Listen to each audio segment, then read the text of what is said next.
በኢትዮጵያና በኤርትራ መካከል ያለው ውዝግብ አሁንም ተጧጡፎ ቀጥሏል። በተለይም ኤርትራ ኢትዮጵያን ለማተራመስ የተለያዩ አማራጮችን እየተጠቀመች እንደሆነች የሚያሳዩ መረጃዎች ከዚህም ከዚያም በስፋት እየወጡ ነው። ከሰሞኑም ኤርትራ 21 አባላት ያሉት የተቃዋሚ ቡድኖችን ያቀፈ አዲስ ፓርቲን ለኢትዮጵያ ስለማቋቋሟ ተሰምቷል። ይሄ ፓርቲ በውጭ ሀገር እንደሚንቀሳቀስም ተነግሯል። በሀገር ውስጥም የተለያዩ ቡድኖችን በህቡ እንደሚያንቀሳቀስ የሚያሳዩ መረጃዎችም ወጥተዋል። ስለዚህ ጉዳይ በስፋት ትሰማላችሁ። እንደዚሁም ኢትዮጵያና ራሽያ የኒውክለር አክሽን ፕላን በሚል ጠቅላይ ሚኒስትር ዶክተር አብይ አህመድ ሞስኮ ጉብኝት አድርገው ከተመለሱ በኋላ የኒውክለር ፕላንት ግንባታውን ማብሰሪያ አዲስ ስምምነት ስለመፈራረማቸው ተሰምቷል። ስለዚህም ጉዳይ የምትሰሙት ነገር አለ። በሌላ በኩል ኤርትራ አዲስ 6 ባለስልጣናትን ማሰሯ ተሰምቷል። ኢሳያስ አፈወርቂ 6 የጦር ባለስልጣናትን ማሰራቸውን ተከትሎ በሀገሪቱ ትልቅ ውጥረት ስለመፈጠሩ ተሰምቷል። ስለዚህም ትሰሙታላችሁ። አነጋጋሪ መረጃም አለን። አቶ ገዱ አንዳርጋቸው የቀድሞ የአማራ ክልል ፕሬዝዳንትና የኢትዮጵያ የውጭ ጉዳይ ሚኒስትር የነበሩት አቶ ገዱ አንዳርጋቸው በአሜሪካ የመኪና ማቆሚያ ፓርኪንግ ትኬት ቆራጭ ስለመሆናቸው የሚያሳይ መረጃ ወጥቷል። እነኚህንና ሌሎች መረጃዎችን በስፋት የምትሰሙ ይሆናል። አብራችሁ እንድትቆዩ በመጋበዝ በቆይታችሁ እንደምታተርፉ እያመንን ለቻናሉ አዲስ የሆናችሁ ቻናሉን ሰብስክራይብ፣ ፕሮግራማችንን ላይክ እና ሼር በማድረግ ለሌሎችም እንዲዳረስ እንድታደርጉ በመጋበዝ ተጨማሪ አዲስ ሐሳብ አስተያየት ያላችሁ በሐሳብ መስጫ ሳጥኑ እንድታጋሩን በመጋበዝ በቀጥታ ወደ ዕለቱ የገበያ ልዩ ጥንቅር ፕሮግራም መረጃዎች እንሻገራለን። ስራዎትን በተሻለ ጥራትና ቀልጥፍና ከቤትዎ ሆነው የሚያከናውኑበት ማሽን ያስፈልጎታል? ለፍላጎትዎ ኤሌጋንት ማሽነሪ ያለለው በአነስተኛ ገንዘብ ጀምረው ውጤታማ የሚሆኑበት ማሽኖች እኛ ጋር ያገኛሉ። የደረቅና ፈሳሽ ሳሙና ማምረቻ ማሽን፣ የለውዝ ቅቤ ማምረቻ ማሽን፣ የጨውና ቅመማ ቅመም መፍጫ ማሽን፣ የመኖ ማቀነባበሪያ ማሽን፣ የፕላስቲክ መፍጫና መጨፍለቂያ ማሽን፣ የቡና ማሽን፣ የልብስ ማጠቢያ ማሽን፣ የሻማና የጧፍ ማምረቻ ማሽን፣ የሽንኩርት መፍጫና ገብስ መፈተጊያ ማሽንን ጨምሮ ዘመናዊ የአረቄ ማውጫ ማሽኖችን በተመጣጣኝ ዋጋ አቅርበንልዎታል። ምርቶቻችንን ከሙሉ ዋስትናና የአመራረት ስልጠና እንዲሁም የጥሬ ዕቃ አቅርቦት ጋር ያገኛሉ። አድራሻችን አዲስ አበባ የሳሪስ ውሃና ማርያም ኪዳነ ምሕረት ጸበል ብርሃን ባንክ ፊት ለፊት ያገኙናል። ለበለጠ መረጃ በ0923 23 23 84 አሊያም በ0922 45 35 71 ላይ ይደውሉልን። ኤሌጋንት ማሽነሪ ለርሶ። ጠቅላይ ሚኒስትር ዶክተር አብይ አህመድ በሞስኮ ራሽያ ያደረጉትን ጉብኝት ተከትሎ ኢትዮጵያና ራሽያ የኒውክለር ፕላንት ግንባታን የሚመለከት አዲስ ስምምነት ስለመፈራረማቸው ተሰምቷል። በተለይም ሁለቱ ሀገራት ከዚህ ቀደም የነበራቸውን ታሪካዊ ግንኙነት ለማጠናከር በመወሰን በተለያዩ ዘርፎች ላይ በትብብር እየሰሩ ሲሆን አሁን ላይ ኢትዮጵያ ዓለም የደረሰበትን በተለይም በወታደራዊ ዘርፍ ከፍተኛ የሆነ አቅም የሚያጎናጽፋትን የኒውክለር ፕላንት እንዲሁም ሌሎች ወታደራዊ ስምምነቶችን ከኢትዮጵያ ጋር ስለማድረጓ ተሰምቷል። ኢትዮጵያ የኒውክለር ፕላንትን ለሰላማዊ አገልግሎት እንደምትጠቀም በተደጋጋሚ ያስታወቀች ሲሆን በሌላ በኩል የተደረገላት ወታደራዊ ድጋፍ ግን የሀገሪቱን ሰላምና ደህንነት የሕዝቡንም ብሎም የሀገሪቱን ሕልውና በተጠንቀቅ ለማስጠበቅ ዓላማ ያደረገ ስለመሆኑም ተሰምቷል። ራሽያ በምስራቅ አፍሪካና በቀይ ባህር ቀጠና ያላትን ጥቅም ለማስጠበቅ በተለይም በቀጠናው ዓለም አቀፍ የንግድ እንቅስቃሴ የሚደረግ ከመሆኑ ጋር ተያይዞ በአሜሪካና በአውሮፓ ሕብረት የተጣለባትን ማዕቀብም ከራሷ ላይ ለማንሳት በማሰብ ከህንድ ከቻይናና ኢትዮጵያን ከመሰሉ ከሌሎች የአፍሪካ ሀገራት ጋር የምታደርገውን የንግድ ግንኙነት የበለጠ ለማጠናከር በቀጠናው ጠንካራ ወታደራዊ አቅም መፍጠር እንደምትፈልግ ተገልጿል። በዚህም ምክንያት በቀጠናው ካሉ የተለያዩ ሀገራት መካከል ኢትዮጵያ ቀዳሚዋ የራሽያ ተመራጭ ሀገር ሆና ስለመገኘቷም ተሰምቷል። በዚህም ምክንያት ራሽያ የተለያዩ ወታደራዊ ጦር መሳሪያዎችን ለኢትዮጵያ ማስታጠቅ እንደምትፈልግ የተገለጸ ሲሆን በተለይም ኢትዮጵያ አሁን ላይ እያደገ ከመጣው ኢኮኖሚዋና ካላት ሰፊ የተፈጥሮ ሀብትና በርካታ የሰው ሀብት ቁጥር በቀጠናው ብሎም በአፍሪካ ደረጃ ተወዳዳሪ አሁን ላይ ደግሞ በጠንካራ ኢኮኖሚ ከሚጠሩ የአፍሪካ ሀገራት መካከል ቀዳሚዋ የሆነች መምጣቷ በሌላ ሀያላን ሀገራት እይታ ውስጥ እንድትገባ ምክንያት እንደሆነ ተገልጿል። ኢትዮጵያና ራሽያ የፈረሙት የኒውክለር ፕላንት የግንባታ አክሽን ፕላን ስምምነት በቀጣዮቹ 10 ዓመታት ውስጥ እውን የሚሆን የኒውክለር ኃይል ማመንጫ ፕሮጀክትን ያካተተ ነውም ተብሏል። ይህ ፕሮጀክት በቀጣዮቹ 10 ዓመታት እንዴት እንደሚከናወንና በተለይም ኢትዮጵያ ለኒውክለር ግንባታው የሚያስፈልገውን ከ10 ቢሊዮን ዶላር በላይ የሚሆን ወጪን በምን መልኩ ትሸፍናለች የሚለው ጉዳይ ባይብራራም ኢትዮጵያ ግን የኒውክለር ፕላንትን የማስገንባት አቅሙ እንዳላት በርካታ ማሳያዎች እንዳሉ ተገልጿል።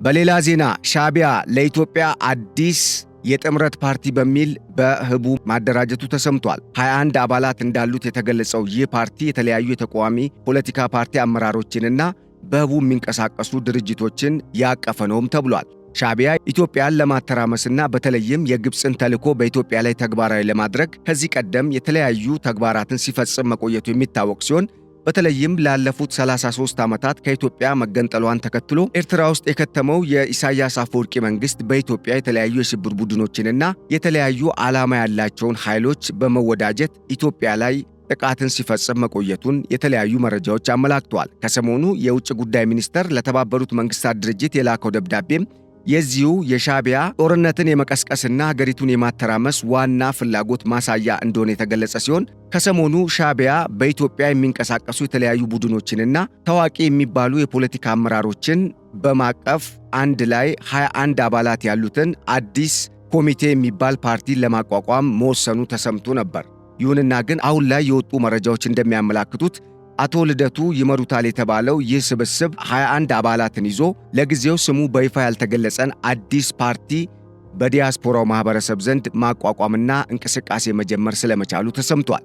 በተለይም የዚህ አይነቱ እንቅስቃሴ በኢትዮጵያ የውጭ ጉዳይና የውስጥ ጉዳዮች በቀጥታ ጣልቃ መግባት እንደሆነ የሚያነሱ ምሁራን የሻዕቢያ መንግስት አሁንም እጁን የማያወጣ በኢትዮጵያ ውስጥ ጉዳይ ደግሞ መግባቱን የማያቆም ከሆነ ከዚህ ቀደም ጀነራል አበባው እንደገለጹት እጁ ሊቆረጥ የሚችልበት ሁኔታ እየተቃረበ ስለመሆኑን አመላክቷል። በተለይም ኢትዮጵያ የውስጥ ጉዳዩን ሴኪዩር ለማድረግ ወይም ለማስጠበቅ በርካታ ዘርፈ ብዙ እንቅስቃሴዎችን ማድረግ እንደሚጠበቅባት የሚናገሩ ምሁራን እንደሚገልጹት የሻዕቢያ መንግስት ኢትዮጵያን ከማተራመስ ውጪ ሌላ አጀንዳ እንዳልተሰጠው የሚያሳዩ በርካታ እንቅስቃሴዎች እየታዩ ባለበት በዚህ ወቅት የግብፅን አጀንዳ በኢትዮጵያ ላይ ለመፈጸም የሚንቀሳቀሰውን ይህንን ቡድን በዓለም አቀፍ ደረጃ እንዲወገዝ ከማድረግ በተጨማሪ ጠንካራ እርምጃን መውሰድ እንደሚገባም ሲጠቁሙ ተስተውለዋል። በሌላ በኩል ኢትዮጵያ ሰላማዊ መንገድን በመምረጥ በሀገራቱ መካከል ያለውን ግንኙነት ሰላማዊ በሆነ መንገድ ለመምራት እየጣረች እንደሆነ የተገለጸ ሲሆን ጠቅላይ ሚኒስትር ዶክተር አብይ አህመድ የመደመር መንግስት በሚል አራተኛ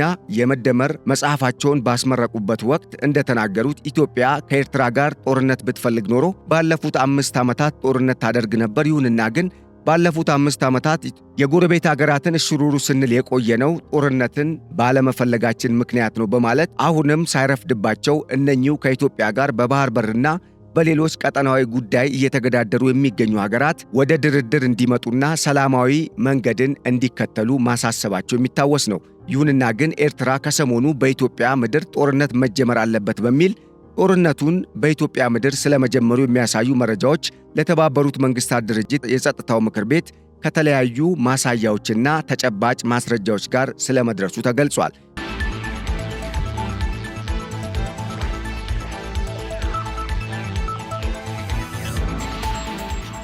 በቀጣይ በሁለቱ ሀገራት መካከል ይኖራል ተብሎ የሚጠበቀው ግንኙነት አሳሳቢ የሆነ ስለመምጣቱ የተገለጸ ሲሆን በተለይም ኢሳያስ አፈወርቂ አሁን አቋቋሙት የተባለው 21 አባላት ያሉት ይህ ስብስብ ኢትዮጵያን ከማተራመስ ውጪ ሌላ አጀንዳ ሊሰጠው አይችልም የሚሉ የጂኦፖለቲክስ ተንታኞች እንቅስቃሴውን ክፉኛ ስለመተቸታቸው ተሰምቷል። ይሁንና ግን የኢትዮጵያ መንግስት እስካሁን በዚህ ጉዳይ ላይ ምንም አይነት አስተያየት አለመስጠቱን የተገለጸው በዚህም ምክንያት ነገሩ ምን ሊሆን ይችላል የሚለው ጉዳይ ያነጋገረ ሲሆን በቀጣይ የኤርትራ መንግስት የኢትዮጵያ መንግስት ያጠፋኛል በሚል ህዝቡን እያደራጀ ከመሆኑ ጋር ተያይዞ በሁለቱ ሀገራት መካከል ይከሰታል ተብሎ የሚፈራው ጦርነት ሊከሰት የሚችልበትን ሁኔታ ምክንያት በማድረግ እነኚህ የሻዕቢያ መንግስት ያቋቋማቸው 21 አባላት ያሉት የፓርቲው ቦርድ ኢትዮጵያን በተለያየ አቅጣጫ ለማተራመስ ዝግጅት እያደረገ ስለመሆኑም ተሰምቷል።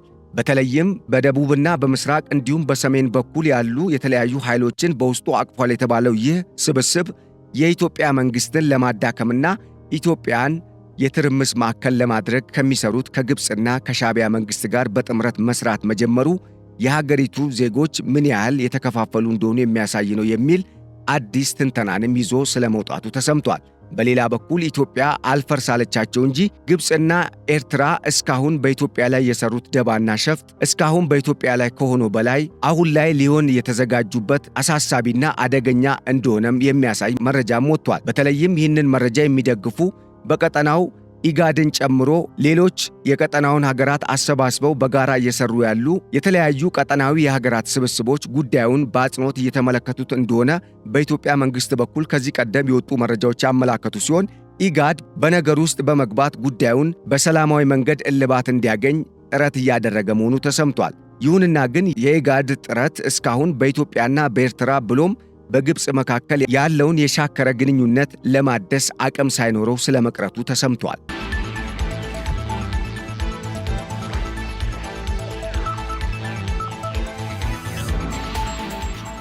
በሌላ ዜና የኤርትራ መንግስት 6 ወታደራዊ መኮንኖችን በቁጥጥር ስር ስለመዋሉ ተሰምቷል። በተለይም በኤርትራ የመፈንቅለ መንግስት እንቅስቃሴ አለመባሉን ተከትሎ የኢሳያስ አፈወርቂ መንግስት ከፍተኛ ስጋት ውስጥ መውደቁ የተሰማ ሲሆን ትላንት ካሰራቸው 13 ሲቪል ባለስልጣናት በተጨማሪ 6 የጦር መኮንኖችን በቁጥጥር ስር ስለመዋሉ ተሰምቷል። በተለይም በኤርትራ በተለያዩ አቅጣጫዎች በኢሳያስ አፈወርቂ መንግስት ላይ ተከፍቷል የተባለውን የመፈንቅለ መንግስት ዘመቻ ተከትሎ አሁን ላይ በኤርትራ ዋና ከተማ አስመራን ጨምሮ በሀገሪቱ በሚገኙ እንደ ከረንን የመሰሉ የተለያዩ ትልልቅ ከተሞች አሰሳ እየተካሄደ ስለመሆኑ መረጃዎች እየጠቆሙ ነው። በዚህም ዜጎች ስጋት ውስጥ መውደቃቸው የተሰማ ሲሆን ሳልቀደም ልቅደም በሚል ዜጎችን ወደ ጦር ካምፕ ለመውሰድ የተለያዩ እንቅስቃሴዎችን እያደረገ መሆኑ ተሰምቷል። የሻዕቢያ መንግስት አሁንም በኢትዮጵያ ላይ ጦርነትን ለማወጅ እንቅስቃሴ እያደረገ መሆኑ የተነገረ ሲሆን ከዚህም ባለፈ የተለያዩ ኃይሎችን በማደራጀት በኢትዮጵያ ላይ በሰሜን አካባቢ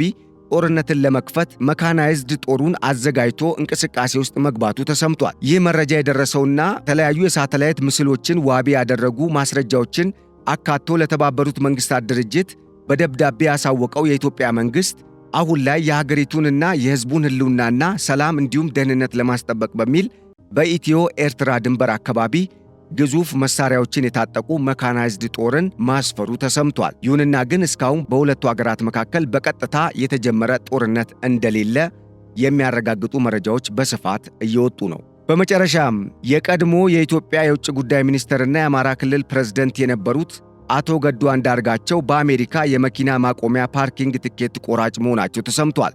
በተለይም አቶ ገዱ ኢትዮጵያን ከለቀቁ በኋላ በአሜሪካ መከተማቸው የሚታወቅ ነው። አቶ ገዱ አንዳርጋቸው በታይሶን ኮርነር ሴንተር የመኪና ማቆሚያ ወይም ፓርኪንግ ቲኬት ቆራጭ ወይም ገንዘብ ተቀባይ ፓርኪንግ አቴንደንት ሆነው የተቀጠሩ ሲሆን በሰዓት የሚከፈላቸውም $15 እንደሆነ ታውቋል። ለወዳጆቻቸው ስራው ብዙም እንዳልተመቻቸው እየተነገረ ሲሆን አቶ ገዱ ግን መስራት ይሻላል በሚል የፖለቲካ ቁማሩን ትተው ወደ ቲኬት ቆራጭነት መግባታቸው ያላቸውን ጥንካሬ የሚያሳይ ነው የሚል የተለያየ አስተያየት እየተሰጠበት እንደሆነም ተሰምቷል። በቅርቡ በዶክተርነት ማዕረግ መጠራት የጀመሩት አቶ ገዱ አንዳርጋቸው የአባይ ግድብ ግንባታን አስመልክቶ ግብፅ ላነሳችው ተቃውሞ ፕሬዝደንት ዶናልድ ትራምፕ በመሩት ድርድር ላይ የኢትዮጵያን ተደራዳሪዎች በመምራት በዋሽንግተን ነጩ ቤተ መንግሥት ተገኝተው እንደነበርም አይዘነጋም። ገዱ አንዳርጋቸው አሁን ላይ አማራን ነፃ ለማውጣት እታገላለሁ በማለት ይፋዊ ትግል ጀምረው እንደነበር የሚታወቅ ነው። በቀንና በማታ ፈረቃ የሚሰራውን የፓርኪንግ ገንዘብ መቀበል ሥራ በተጠቀሰው ትልቅ ገበያ ማዕከል እየሰሩ ያሉት አቶ ገዱ ስለ ሥራው የሚያውቁ አድንቀዋቸዋል። 1 ሜትር ተኩል በ1 ሜትር ተኩል ስፋት ባላት ትንሽ ክፍል ውስጥ ቁጭ ተብሎ የሚሰራውን ይህንን ሥራ ከተፈጥሮና ከምግብ እረፍት በስተቀር ቁጭ ተብሎ የሚዋልበት በመሆኑ ከዕድሜ አንጻር ለእርሳቸው አስቸጋሪ እንደሚሆን ስለ ሥራው የሚያውቁ አስታውቀዋል። በክረምት ማሞቂያ በበጋ ማቀዝቀዣ የሚሰካለት ይህ የገንዘብ መቀበያ ክፍል በቂ መፈናፈኛ የለውም የሚሉ ወገኖች በበኩላቸው አብዛኞቹ ክፍያ የሚፈጽሙት በካርድ በመሆኑ ቲፕም የለውም በማለት አቶ ገዱ ሥራው ሊከብዳቸው እንደሚችል አስታውቀዋል። ያም ሆነ ይህ ግን አቶ ገዱ አንዳርጋቸው በፓርኪንግ ሥራ የቲኬት መቁረጥን አምኖበት መስራት መጀመራቸው በተለይም የዶክተርነት ማዕረግን ይዘው ወደዚህ ሥራ መቀላቀላቸው አድናቆትን አትርፎላቸዋል ተብሏል። ውድ የገበያ ሚዲያ ቤተሰቦች ለዕለቱ ያዘጋጀንላችሁ የገበያ ሚዲያ ልዩ ጥንቅር ፕሮግራማችን እስካሁን የሰማችሁትን ይመስል ነበር። ስለተከታተላችሁንና አብራችሁን ስለዘለቃችሁ በማመስገን በቀጣይ በሌሎች ርዕሰ ጉዳዮች ዳግም እስክንመለስ ለዛሬው በዚሁ ተሰናበትን። ቸር ሰንብቱልን። ሰላም። ስራዎትን በተሻለ ጥራትና ቅልጥፍና ከቤቶ ሆነው የሚያከናውኑበት ማሽን ያስፈልጎታል? ለፍላጎተው ኤሌጋንት ማሽነሪ ያለለው። በአነስተኛ ገንዘብ ጀምረው ውጤታማ የሚሆኑበት ማሽኖች እኛ ጋር ያገኛሉ። የደረቅና ፈሳሽ ሳሙና ማምረቻ ማሽን፣ የለውዝ ቅቤ ማምረቻ ማሽን፣ የጨውና ቅመማ ቅመም መፍጫ ማሽን፣ የመኖ ማቀነባበሪያ ማሽን፣ የፕላስቲክ መፍጫና መጨፍለቂያ ማሽን፣ የቡና ማሽን፣ የልብስ ማጠቢያ ማሽን፣ የሻማና የጧፍ ማምረቻ ማሽን፣ የሽንኩርት መፍጫና ገብስ መፈተጊያ ማሽንን ጨምሮ ዘመናዊ የአረቄ ማውጫ ማሽኖችን በተመጣጣኝ ዋጋ አቅርበንልዎታል። ምርቶቻችንን ከሙሉ ዋስትናና የአመራረት ስልጠና እንዲሁም የጥሬ ዕቃ አቅርቦት ጋር ያገኛሉ።